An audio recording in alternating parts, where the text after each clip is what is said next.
Gitutukan sa One Mindanao ang mga dagkong isyu nga nahitabo sa Cagayan de Oro City ug mga lugar sa Misamis Oriental. Pipila niini ang pag-abot sa foreign waste materials nga gikan Korea ug ang serye sa pagpamatay sa mga opisyal sa gobyerno. Ani ang year-end report ni Clyde Macascas.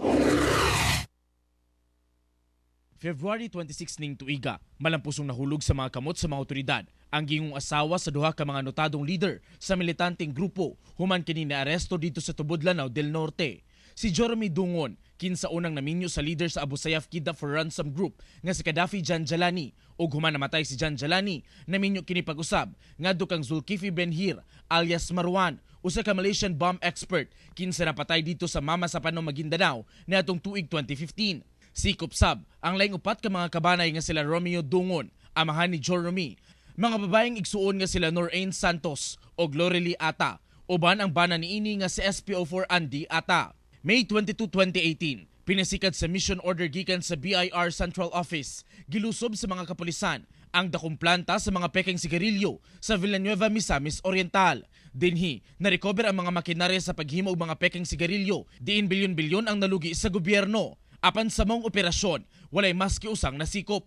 Hangtod karon, wala pagyapoy nanubag sa balaod nga gituohang langyaw ang nanag-iya sa planta. June 7, 2018, duha ka nurse kinsa miyembro matod pa sa Mauti ISIS terrorist group ang nadakpan sa checkpoint sa Tablon, Cagayan de Oro City. Namonitor usab ang duha sa ilang ginapadalang medical supply ngadto sa Mauti ISIS panahon sa giyera dito sa Marawi City. Dugang pa nga lakipsab ang duha sa mga nagplanong atakihon ang kapistahan sa Nazareno dito sa Quiapo, Manila sa milabay nga Enero. June 14, human ang sobra tulo ka tuig, gisentensyahang guilty sa unang batch sa mga kasong ginaatubang ang gibansagang Aussie porn king nga si Peter Gerard Scally, 1 count of qualified trafficking ug 5 counts of rape. Kahinumduman nga February 2015 diyang naaresto kini sa Bukidnon. Siya ang mastermind sa video sa social media kaniadto nga Destruction of Daisy, diin siya usab ang ginatudlong nag-abuso sa 8 ka babaye.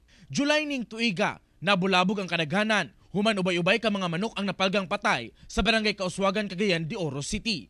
Laslas ang mga liog ug wala nay kinabuhi ang 21 ka mga pansabong nga manok nga ilang gituohang giatake kuno og balbal o daotang elemento nga dili ingon nato. Apan sa pakigsusi sa City Veterinary Office, posibleng mga dagkong ilaga ang nihimo sa pagpangatake sa mga manok. Nagtuosab silang grupo kung moatake ang maong matang sa mga ilaga. July 24, diyang una gibalita sa One Mindanao, ang usa ka barko nga dunay kargang sumala pa tuniton niladang giingong waste materials o basura gikan sa Korea nga midunggo sa Mindanao International Container Terminal sa Taguluan, Misamis Oriental. Nobyembre 14 ning tuiga, nibuto ang isyu dito sa Kauluhan, diin nasayran nga kapin kun kulang 5,178 metric tons sa basura ang nakita sa Bureau of Customs, ingon man sa LGU Taguluan, Misamis Oriental, dang sorpresang giadtuan ang giingong raw materials kuno sa Verde Soco Philippines Industrial Corporation. Sa gipagulang pahayag sa Republic of Korea, sa ilang Ministry of Environment, Korea Customs ug Ministry of Foreign Affairs, ilang paimbestigahan ang kontrobersya mahitungod sa mga basurang niabot sa Misamis Oriental gikan sa ilang nasod. Ang ilang Ministry of Environment buot ipabalik ang maong mga basura sa ilang nasod sa inanaling panahon. Pero hangtod karon, nagpabilin pa sa Misamis Oriental ang tunitod niladang basura apan sa nakuhang impormasyon sa One Mindanao, nahidangat karong simanaha ang mga opisyal sa South Korea sa Misamis Oriental aron hisgutan kung unsa ang himuon sa mga basura. November 20 ning tuiga, giambush riding in tandem si Police Superintendent Michael John Diloso. Tulo ka adlaw ang milabay, si Kagawad Jonathan Borja Nasab ang gipusil sulod sa iyang sakyanan. Sa unang semana sa Disyembre, si SPO1 Search de Constantine Maseren ang nabiktima sa pagpamusil sa Uptown. Atol sa ilang operasyon, patay ang maong pulis samtang samdan ang mga kaubanan. Og tulo ka adlaw una ang Pasko, gipusil patay sa Upper Carmen ang kanhi mayor sa Kadingilan, Bukidnon nga si Jolito Talaid. Sa sunod-sunod nga krimen, gipaabot sa mga negosyante sa Cagayan de Oro City ang ilang kabalaka.